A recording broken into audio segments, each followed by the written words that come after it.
नमस्कार. मनीषा टेस्टी रेसिपीमध्ये तुमचे सर्वांचे मनापासून खूप खूप खूप स्वागत. आज आपण खोबऱ्यापासून वडी न बनवता पेढे बनवणार आहोत, जे खाण्याला स्वादिष्ट आणि घरी बनवलेले असल्यामुळे हेल्दी आहेत. तुम्ही लहान मुलांना खायला द्याल तर त्यांना खूपच आवडतील. तेव्हा ते कसे बनवायचे ते मी तुम्हाला आज दाखवणार आहे.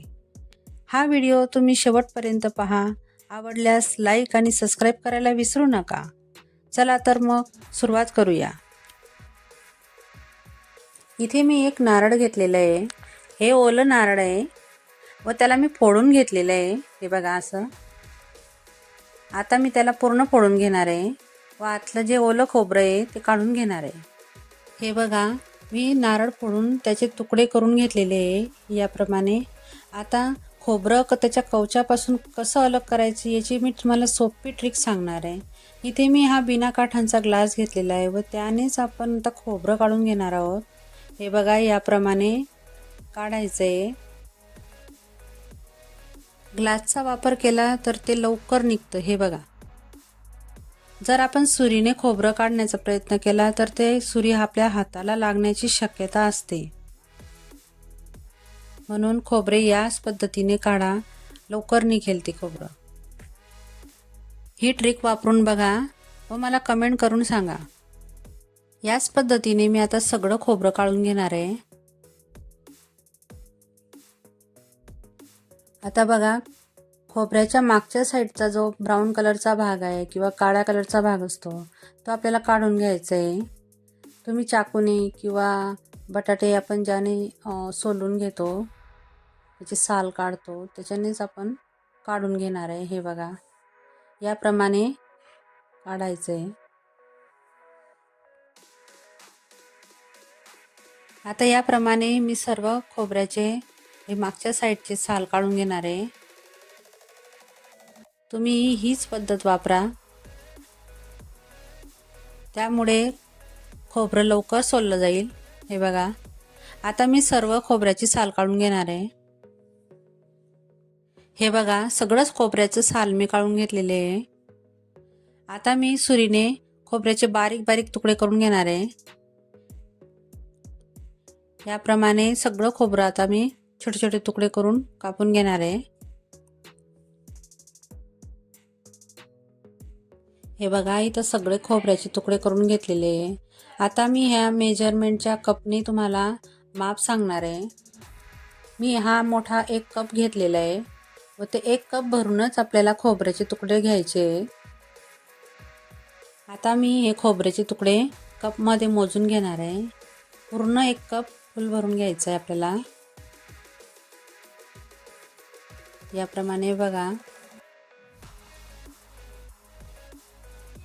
आता मी पूर्ण कप फुल भरून घेतलेला आहे. हे बघा, माझे खोबऱ्याचे एवढे तुकडे उरलेले आहे ते मी राहू देणार आहे. हे बघा, तुम्हाला वाटल्यास तर तुम्ही ते यामध्ये ॲड करू शकता. थोडे असतील तरच ॲड करायचे, जास्त असतील तर नाही. आपल्याला कप पूर्ण फुल भरूनच घ्यायचे. वरचे जास्तीचे खोबरे आपल्याला घ्यायचे नाही. आता तुमच्याकडे जर मेजरिंग कप नसेल तर तुम्ही छोटी वाटी कोणतीही घेऊ शकता. आता मी हे खोबरे मिक्सरमधनं बारीक करून घेणार आहे. आपल्याला जेवढं बारीक करता येईल तेवढं बारीक करायचं आहे, कारण त्यामुळे पेढे आपले एकदम मऊसूत होतील. हे बघा, मी तुम्हाला दाखवते. मी याप्रमाणे बारीक केलेले आहे. आता इथं मी गॅसवर कढई गरम करायला घेतलेली आहे व त्यामध्ये त्याच कपाने मी आता दूध टाकून घेणार आहे. 1 कप मी आधी दूध टाकलेलं आहे व आता त्याच कपामध्ये मी अर्धा कप दूध घेतलेलं आहे. हे बघा, तेवढं पूर्ण दूध टाकून घेणार आहे. तुम्हाला वाटल्यास तुम्ही 2 कपही घेऊ शकता. 2 कपाच्या वर नाही घ्यायचं. आता ते आपल्याला गरम करून घ्यायचं आहे. 1.5 कप आपण दूध घेतलेलं आहे तर आपल्याला ते अर्धा कप तरी आटवून घ्यायचं आहे दूध. गॅसची फ्लेम आपल्याला लोच ठेवायची आहे व असं दुधाला अधूनमधून हलवत जायचं आहे, म्हणजे ते लवकर आटलं जातं. हे बघा, इथे मी 1.5 कप दूध घेतलेलं होतं, तर आपल्याला किमान अर्धा कप तरी दूध आटवायचं आहे.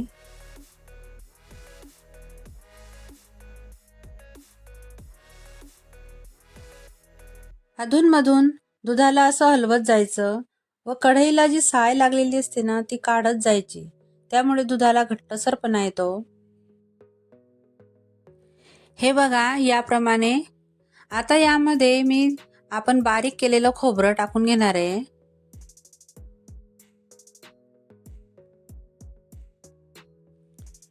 हे बघू शकता.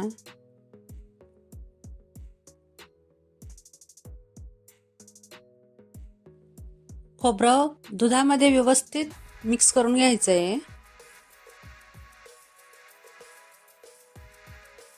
त्याला असं सतत परतत राहायचं आहे.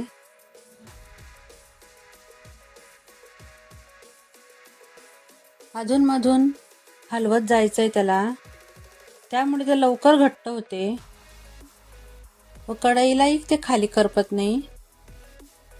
हे बघा आता थोडा घट्टसरपणा त्याला आलेला आहे.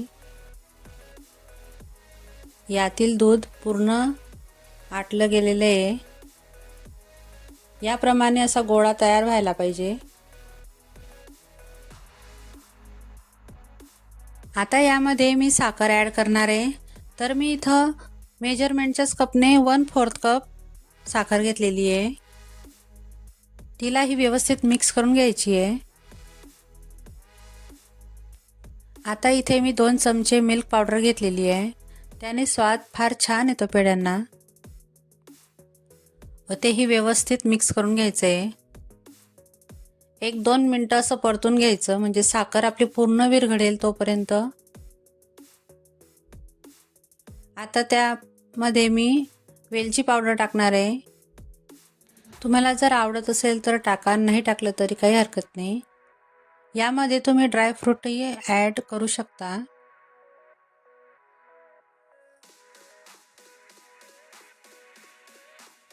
हे बघू शकता मिश्रण मस्त घट्टसर झालेलं आहे आपलं. आता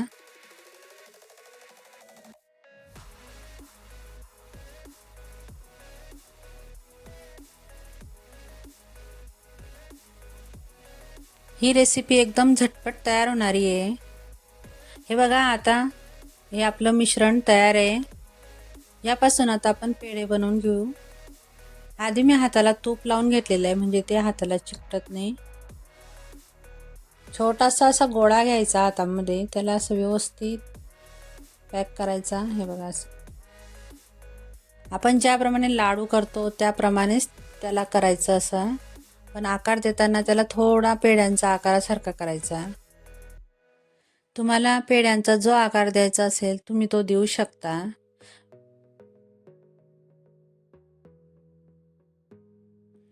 परत एकदा मी तुम्हाला दाखवते. एकदम सोपी पद्धत आहे. हातावर असा गोळा घ्यायचा व त्याला असं गोल गोल करत प्रेस करायचं वरतून. हे बघा याप्रमाणे. हे बघा असं प्रेस करून घ्यायचं, म्हणजे पेढ्यांचा आकार लगेच तयार होतो. या पद्धतीने मी सर्व पेढे करून घेणार आहे.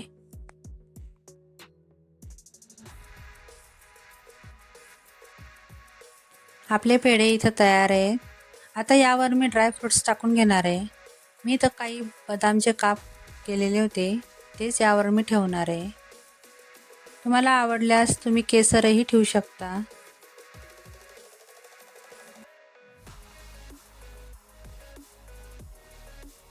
लहान मुलं तर खूप आवडीने खातील. तुमच्याकडे पाहुणे जर अचानक आले तर तुम्ही एक स्वीट डिश म्हणूनही हे बनवू शकता. हे बघा मी तुम्हाला तोडून दाखवते, किती सॉफ्ट आलेले आहे.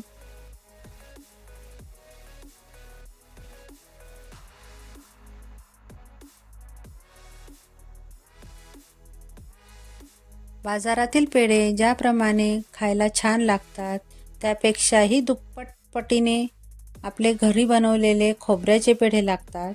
करून बघा आणि मला कमेंट करून सांगा.